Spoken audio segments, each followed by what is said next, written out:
Well, in a flash, it's half the month of August gone. It's the 17th of August and a Thursday. Where are we racing? We're racing at the Vaal Classic Track.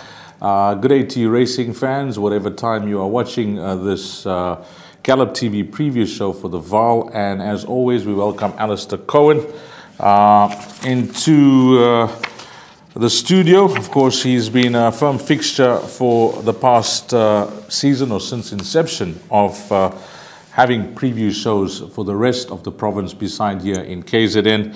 And I think firstly, just like to touch on the season gone by. And overall, your involvement with the show, Alistair, how it's been for you? I know you were doing it when you were in Dubai. So you were doing it for, a long distance call. There were a few technical issues which the boys managed to sort out, but you still managed to get the job done. Yeah, Dees, thank you. Good day to all the viewers and to all the racing fans. A 7-race card at the Vaal. Yeah, these Gallop previews have been in inception, for around a year now? No, a little less than a year, and I've thoroughly enjoyed doing them. But what it actually helps with is getting my eye, and I mean, you all know, having presented in Durban as well, when you get a Durban card to go through, it gives you an early iron for the meeting that you're going to be paying attention to. And I think overall was a reasonable start at an awful flat spot towards the end and the start of the year, but coming to our own lately, and I'm quite proud of that, especially with the challenging cards. I like to believe that I watch all the previews, and I like to believe that all the pundits for all the various centres, think out the box, which I think is quite refreshing, rather than just looking at bookmakers' boards and making a case for all of those. Obviously, when a 5 to 10 shot deserves to be a 5 to 10 shot and looks to have no opposition, then you've got to sit them on top. But I generally find that Graham in Cape Town, Grant in Mabaka, and all you guys based down in KZN, a lot of good thinking out the box, and I think viewers will largely be pleased. I'd actually like to see the YouTube comments on this show. Maybe there will be some. Obviously, not everyone's going to be everyone's cup of tea, but I think overall, a lot of the viewers will be quite pleased with the work that's been done in the roughly 10 months that these previews have been in existence. Yeah, I must agree, because the one value for the show is, beside watching it for however long it can stretch out, anything from 20 minutes to 30 minutes of your time.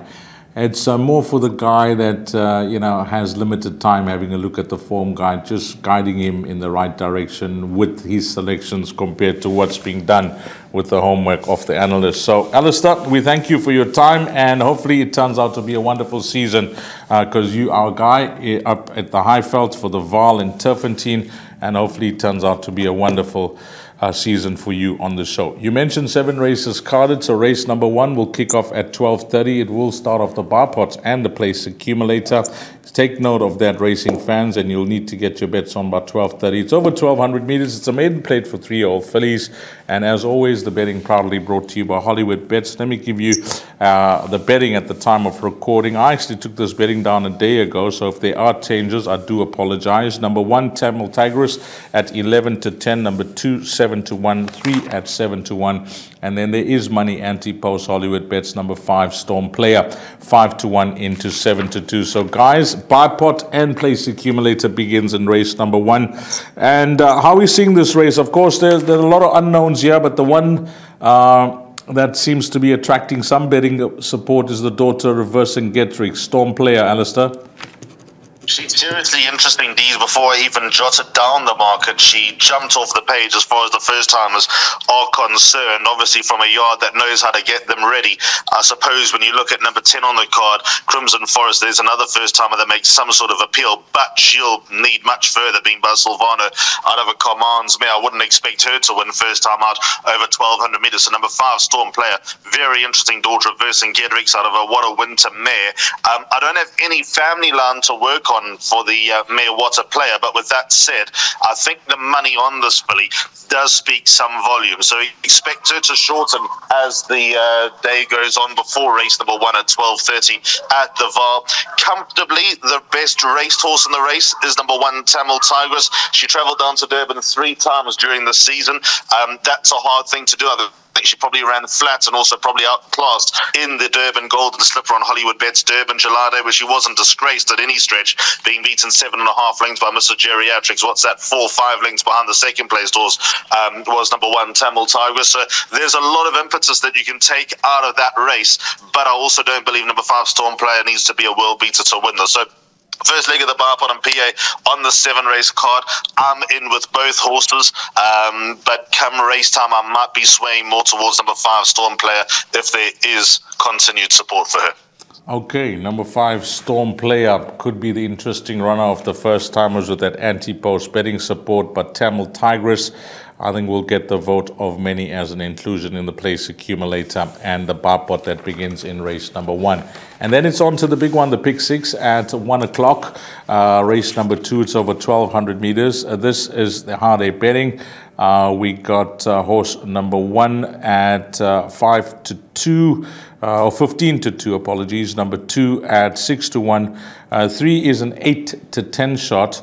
7 and 8 have been back from 14 to 1 into 8 to 1. And then a first timer. There's 3 of them here, numbers 6, 9, and 10. But the one that's priced up in single figures is horse number 10 at 8 to 1.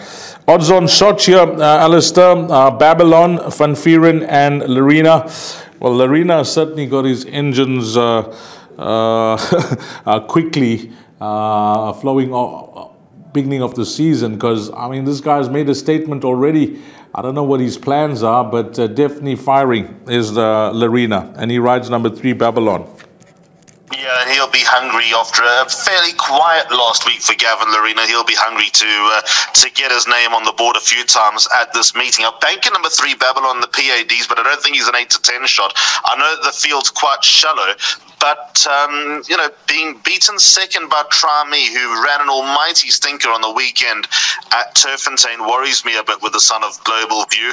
I think he deserves his place at the top of the boards, but I think there could be some vulnerabilities. The money on number 8, Peak Predator, is interesting, Dees, because I heard a word about him before his first start, which, like you heard, has quickly extinguished, but he's a nicely bred son of Vaal, who I think is going to step up with that first run. The first run was bad. There's no other way of putting that. But on the Vaal Classic track at a draw 1, and knowing that there was probably more hope than expectation first time out, it wouldn't surprise me to see him improve tenfold. Not necessarily trouble number 3 Babylon, but get into the first 4. I suppose the value's gone, and to say that he'll make things pay is probably a bit of a stretch in a race of this nature. But I think number 8 Peak Predator, just you put him into your trifectas and quartets if you're playing. The first timer that makes the most appeals, Pettigrew's first timer, number 10 Sovereign's Call. But as we know, and as Stuart's warned me numerous times, he doesn't get his first timers ready. If they win, it's because they're very, very good. So number 10 Sovereign's Call, watch him on debut. That wouldn't be the Pettigrew style either to run from a deep draw. So I'd expect him to be running on probably a bit too late, maybe running 3rd, 4th, and if he does get into those minor positions, then one to watch next time out. The more I'm actually talking, the more I think number 3 Babylon's the right horse here, D's. But he's merely a PA banker. He's by no means a horse that you can put your head down on and take 8 to 10, because that form line is particularly weak. Yeah, you know, we're just speaking about form lines here, and not to delve too much into it, but if you have a look at this horse here with me, Roy Magnus runner, I know was well beaten last time out. It could have been a bridge too far too soon, but that form line has really sprung up with the front line winning, Motorazi winning, and I think it was Canford Rose a subsequent winner. So if you want to follow a form line and try and take on this 8 to 10 shots, that's the only other runner I found, number 2 here with me. That's from the stable of Roy Magna now, having come through from Ashley Fortune, and the drop in distance I think could suit. So that's my only kicker in the race, number 2 here with me. But Alistair could be on the money there with number 3 Babylon, maybe even a pick 6 banker. On to the 3rd race, which is Jackpot 1,600 meters, 3-year-old fillies here. It is a maiden plate scratchings, numbers 3 and 4. So we got a field of 7 that go to post at the time of recording. Number 1 at 5 to 2, 2 at 4 to 1. And then we got 4 to 1 shots, numbers 5 and 6, and a 33 to 10 shot here, which wasn't the worst of debut runs. And it's that combination of Van Vieren and Larina with Crystal Maiden. How many horses in Jackpot 1 year, Alistair? Is it going to be Village Green or many? race accumulates, which is my suggested bet. I bank at number 1 Village Green, but I think you're going to need many. You're probably assisted by the scratchings of 3 Dakota Cat and 4 Explosive Bond. They were winners over the last 7 days, or since the declarations were given about a week ago. So, I think that'll probably assist punters. There's not much between Village Green and Mocha Macaroon. I truly expect Village Green to maintain that advantage over Mocha Macaroon of a length and a half. So weirdly, I'm off Mocha Macaroon here. So to answer your question, 1 Village Green in my pick 6. I'm a bit tired of number 5 Villa Samaya. I must be honest, draw 1 makes her a bit of an outside chance.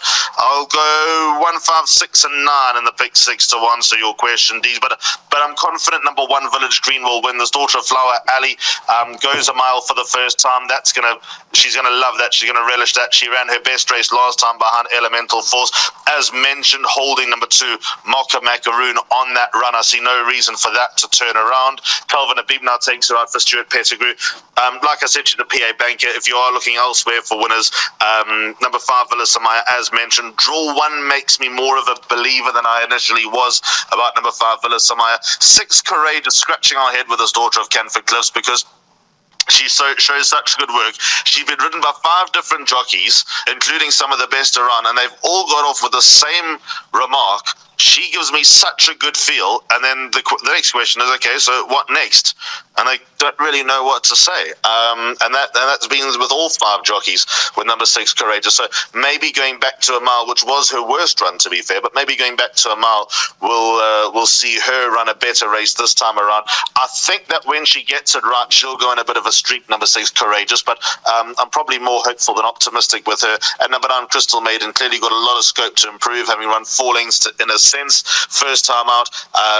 She should relish the step up in distance. Whether she's ready to go a few places better just yet remains to be seen, but I expect her to be quite comfortably in the first 3. Well, it looks like, the only 2 horses that you could possibly discount are numbers 7 and 8. But now with the 2 scratchings, you got 7 runners that could go to post, so that rule becomes very tight. It's either 3 runners or the field. So you are in a spot if you follow that rule, like I am. But if I have to narrow it down to 3 runners, I'm going to go with Alistair's numbers 1, 6, and 9, and possibly leave out the 5. Could that be the sin of the day with this pick 6? But that's the way it is, unless you're just going to include the field there, which is going to be 7 runners, race number 3. Race number 4, jackpot 2, 1,600 meters.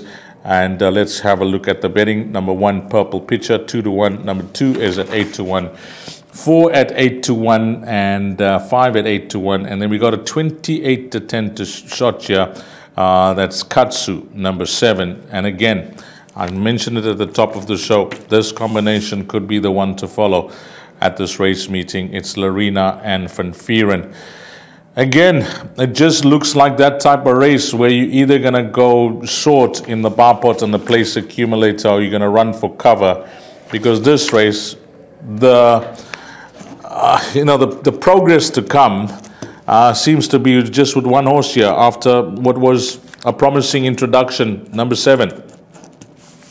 I've banked him and everything. I think that he is close to the bet of the day. I think he's a banker in all exotics. Number 7, Kudzu, the son of Flower Alley, out of a grade 1 winning mare. I remember calling the meeting on the 1st of August, and he immediately caught my eye. He's a lovely, beautiful, big, strapping son of Flower Alley, going a mile for the first time, so that will be absolutely no issue. He stayed on from a long way back. He did his best work at the end. The penny dropped right at the end. I'd even say the 400 to finish is not quite as impressive as what the 200 to finish would have been with this horse, number 7, Kudzu. So I expect him to step up. I think that he'll take all the beating. I think he could be a pretty nice horse to follow.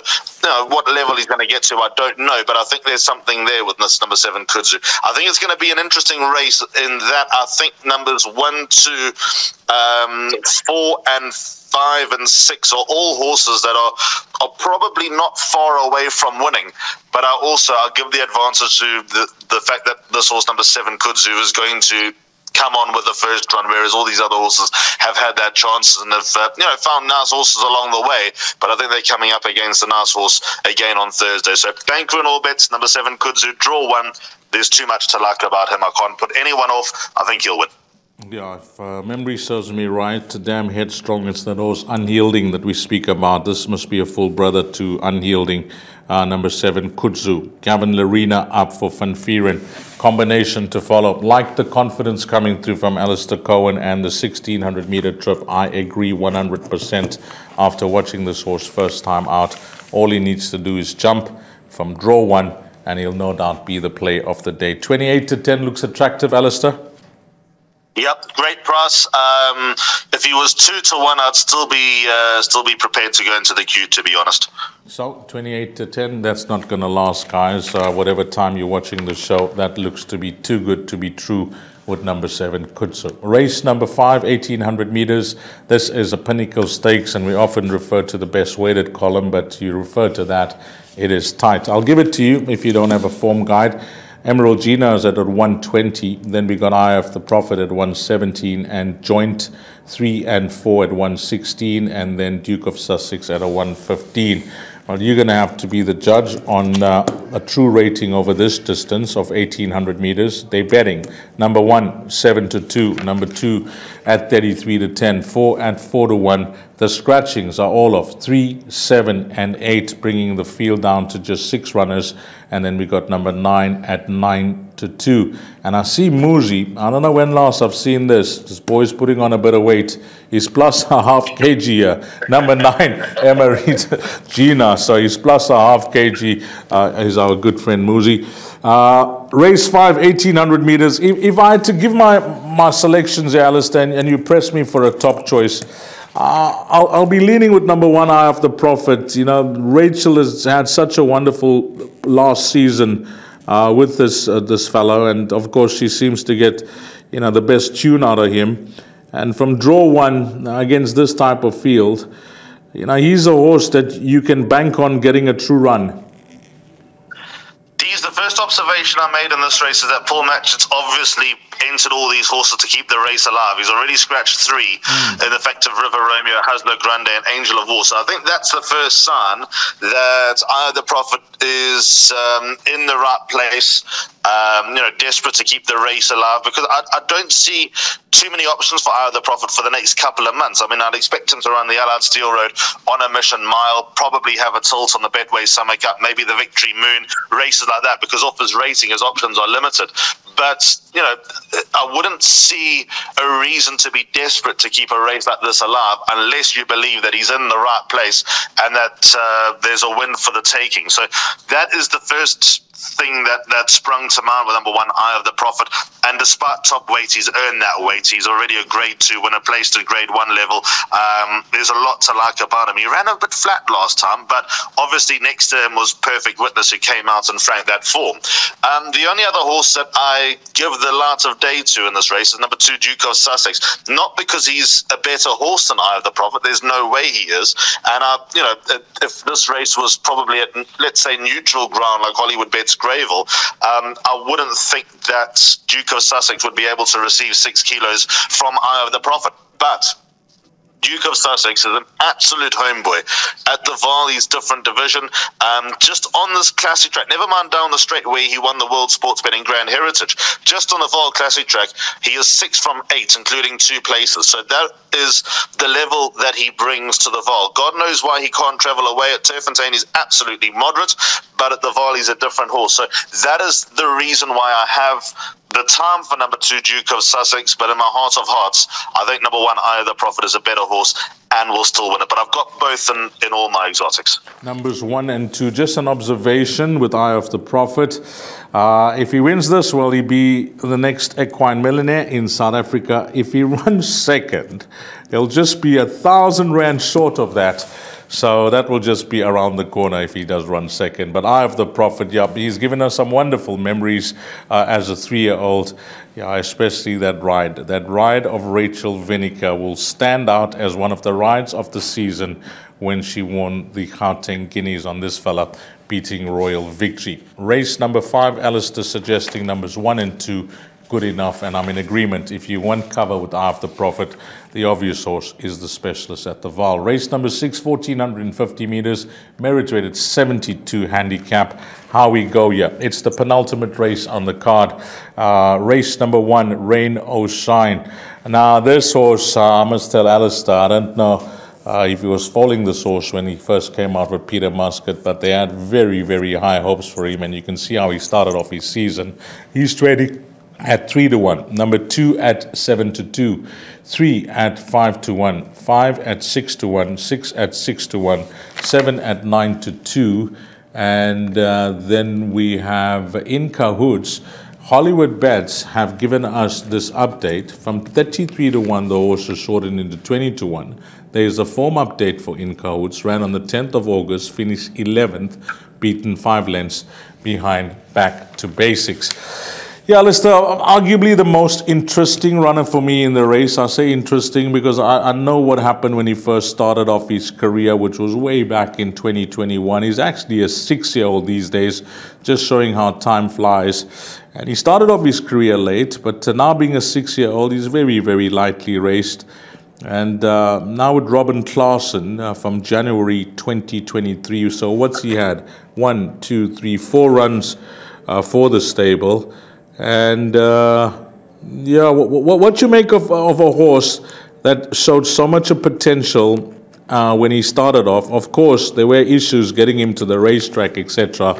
But the fact is, when he got racing, he had all the potential in the world.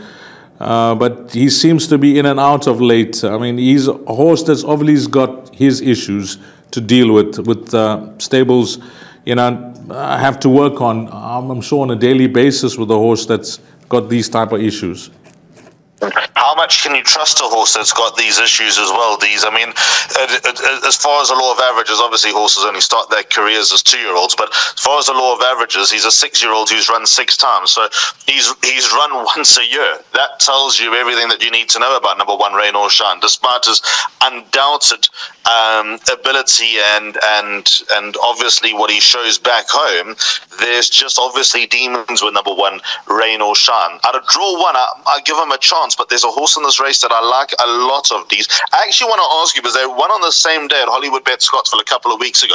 Who was more impressive between Celestial City or Royal Guide? And if your answers conclusively one over the other, how much more impressive? Yeah, I would say our Celestial City. Celestial City. Yeah. See, now that's interesting, because I like number 3, Dungeons, who ran behind Royal Guide, and obviously, as I just mentioned, Royal Guide and Celestial City went to Maritzburg on the same day and both won their races. I agree. I thought Celestial City was more appealing to the eye, but I also think that, you know, there's probably they've met before. Celestial City, I think, finished just in front of Royal Guide, so. My line of thinking here is if Dungeons is 3.5 lengths behind Royal Guide and Rain or Shine is, 6 lengths behind Celestial City, then I'd be on the side of Dungeons here, especially with 1.5 kilos to work with. I like the fact that he's coming back to 1,450 meters. I know he's been this trip once before, and it was a terrible run, but I don't think everything went right on that occasion, because pulled switch, difficult around the bend where there was the reports, and he wasn't seen for 2 months, which is something that Roy Magner doesn't like doing. He doesn't like racing his horses. So I think number 3, Dungeons, coming into the right type of place here. Ratings come down another pound. With his rating dropping, he's been getting closer and running better races along the way. I think number 3, Dungeons, represents the value, not just in this race, on the card. So 5-1, I think, is an appealing price. About the son of Canford Cliffs, he's definitely worth an each-way stab on a card that looks like we can trust the market and trust the form that we see. So I think number 3, Dungeons, is probably the overpriced horse on the card. I'm going to bank him in the PA. There's no way I'll bank him in the PA, because rather the pick 6, because obviously numbers 1, Rain or Shine, 2 here is the Tiger, 7, Copper John, I'm reluctantly putting in as well. Last one was good enough over Breath of Magic, who did not rip up any trees in his next start. But my top choice here is number 3, Dungeons. I think of all the horses on the card, he's the value play. Alistair, I'm not going to test you, but the guys in Cape Town will possibly know. I didn't know this, and I promise you, each time this horse runs, there's only one reason I include him. I was on a trip, just quickly, I was on a trip to Cape Town, and I went to that place at the bottom in Hout Bay called Snookies to have the snook, etc. And then up Chapman's Peak, and I met these, let's call them the people of the earth. I mean, there were about 10 of them, and they were we just joined them, and then we looked across, and the guy told me we are speaking about what we do and etc. And the guy says, there's a time of the year across Hout Bay when you look past. I mean, we take these surfers that come out of anywhere in the world at the time of year. I think it's around March, if I'm not mistaken, and that place is called Dungeons. It's possibly the biggest waves that arrive in South Africa at this center. And these guys, you know, they take them out with the jet skis and try to get onto these waves. And these guys that I was socializing would do this job on a yearly basis for around a month or so. I think it's the month of March. I could be wrong with the month, but some huge waves. And that's and every time this horse runs, I promise you, this name just comes up, Dungeons. So you're onto something here, Boot. Well, I hope you're more onto something than me. Just a few things. John Finlayson is an avid surfer, so there probably is a bit of truth to your story and where the name comes from, because Canford Cliff's sort of girl in town, bred by Narrow Creek Stud. Dungeons has nothing to do with it. But as we know, John names a lot of his horses after some of his favorite songs and albums.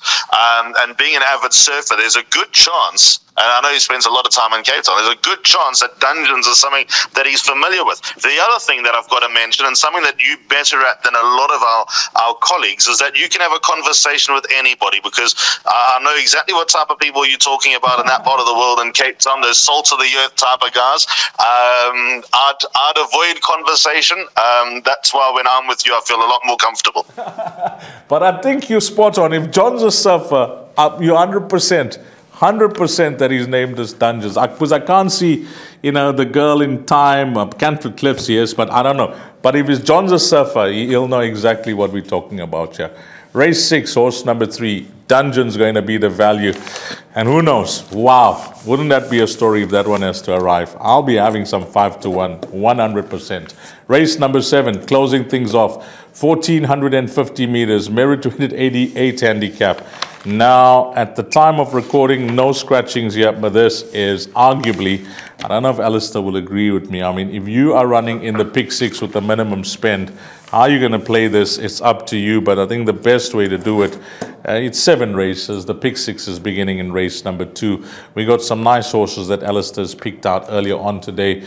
Katsu, a banker, in the 7th race over 14.50. Number 2 is at 4-1. Number 3 is at 7-2. 6 at 8-1. 8 at 4-1. And 9 is at 9-2. I don't even want to look at the pick 6 because I think it's a field race. That's the only way you're going to honestly be comfortable going into this race. But for the place accumulator, how many horses would you include, Alistair? Well, funny that was your opening salvo with this race, because I've gone 5 horses in the place accumulator, and you know what that means in the pick 6. You're absolutely spot on, and it's a tricky race for the right reasons, because they're horses in form, they're horses whose ratings have dropped, they're horses that have shown a fair level of ability that haven't quite got there.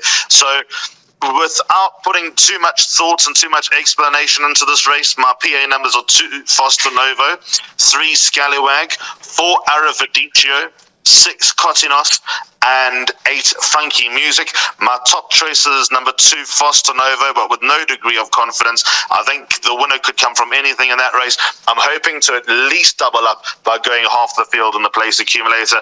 And if we get this far, I think whatever happens when we get to this race, there's going to be an even spread of tickets throughout all the exotics. Obviously, the bar pot will be over by now, but I think there'll be an even spread of tickets, and I think that will be whoever runs first, second, and third, perhaps with the exception of Scallywag, maybe Funky Music. If they run first and second, we might be under a bit of pressure, or even second and third. You know what I'm getting at? We might be under a bit of pressure in the PA, but I think that we're going to drop quite a few tickets just regardless, because I think punters are going to kick for touch in this last race. Okay, a lot of horses for Alistair. Is it 2, 3, 4, 6, and 8, Ali? 2, 3, 4, 6, and 8, correct. 2, 3, 4, 6, and 8. And let's have a look at a bet that Alistair's put up. He mentioned that he's going for the place accumulator. You just want to run to that, Alistair? So it's an affordable place to accumulate D's. It starts on race 1, so to all punters out there, don't miss the boat on the 7-race card. It can be, for me, it's a shock to the system when there's a 7-race card, because you know the whole sequence when there's 8, 9, 10, whatever races, but 7 races with a PA and a bar starting at the same time. It jolts me a little bit. So don't miss out. It's like ting off the 10th. It's nice, like a shotgun start almost. Sure. Yeah. So the PA and bar pot starts on race 1 at 12:30, but my PA, which is very affordable, it's only a 20 rand perm. 1 and 5, Tamil Tigress and Storm Player. Babanka 3, Babylon. Babanka 1, Village Green. Babanka number 7 and leg number 4, which is Kudzu. Bar 1 and 2, so I'm going with Eye of the Prophet and Duke of Sussex. I might not need both, to be fair. Babanka number 3, Dungeons. I like Dungeons, is a complete wrong price. And then the last leg, like I said, a lot of punters are going to be casting their net wide. 2 Fostanova, 3 Scallywag, 4 Aravadice, I also think is a horse at the wrong price on the card, but in the race of that competitive nature, I couldn't quite put my head down. 6 Cotinos and 8 Funky Music. Okay, just touching on the Hollywoodbets Punters Challenge competition. It was in their T's and C's that when it was less than 8 races, that there was no all or nothing. But they've managed to change those T's and C's, so don't be put off. It will be a maximum of 100,000 that will be won on Thursday with those 7 races, and that's worth a stab, because you got small fields, it's 7 races, and if you get it all right, well, playing for free on Hollywoodbets, if you got that account and you get all 7 right, you could stand a chance of winning that all or nothing of 100,000. Alistair, just on a different note, all the best on next week Wednesday. I'm seeing you emceeing the Equus Awards. I'll definitely be attending with Benny Langa. I was on the panel as part of the judges, so I'm not going to play my hand. But are you allowed to vote for the Horse of the Year? No, I don't know if I'm allowed to, but I certainly haven't voted for Horse of the Year. And to this day, I'm busy with the script at the moment, but at the moment, the only scripting that I'm doing is with the nominations rather than the winners. So I sit here right now a week out, not knowing any of the winners myself, which I suppose is a good thing. The less people that know, obviously, the better. I know you as a panel would have sat down and come to your deliberations. So, I think I know I certainly know which way I would have gone, and with a panel of the stature of yourself, Nico Kritsiotis, Ravon Smith, Graham Hawkins and Ken Nicol, I don't expect too many shocks. There are a couple of categories where I don't envy you guys, certainly those older categories, those distance categories as well, the older middle distance horse and the champion older horse. I think those 2 categories could be quite prickly, but all in all, I've come to love the Equus Awards. I'm not a very good spectator. I much prefer being the other side of it, but last year felt good at the Equus Awards, just the fact that it was the first time in a long time everyone got into the same room, and I think it was I think the results were pretty fair and easy to understand and easy to fathom. There were no sort of long jaws and long lips leaving the event. So I'm sure this time around we'll have pretty much the same story. I'm really looking forward to it and to seeing you again, Dees.